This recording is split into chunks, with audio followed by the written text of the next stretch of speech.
چشمانی خم داره غریب اندر دلش دردو بسر چشمانی خم داره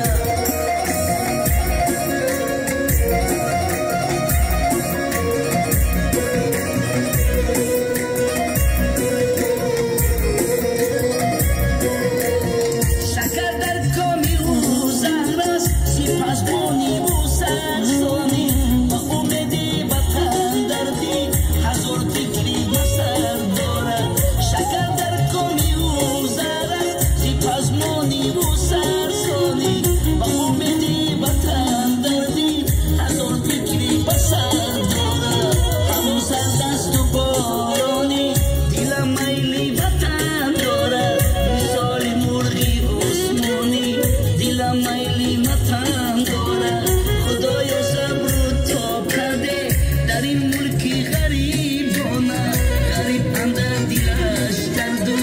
بسر چشمانی غم دارد خدایا صبر و تاب کرده در این ملکی غریبانه غریب اندر دلش درد و بسر چشمانی غم دارد غریب اندر دلش درد و بسر چشمانی غم دارد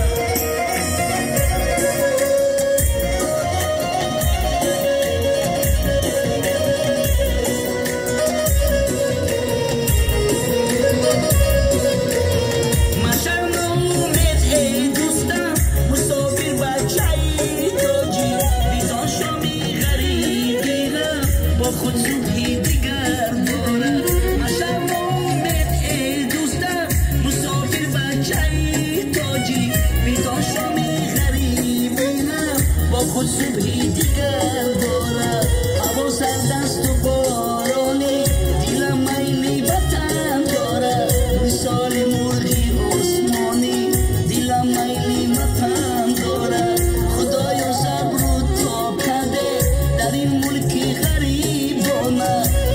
اندر دلش درد و بسر چشمانی غم دارد خدایا صبر و تاب کرده در این ملکی غریبانه غریب اندر دلش درد و بسر چشمانی غم دارد غریب اندر دلش درد و بسر چشمانی غم دارد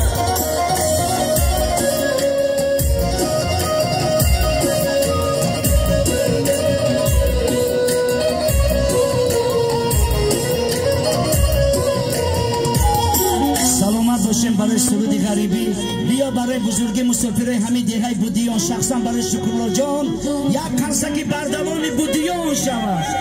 زنده باشه ما در خدمت شما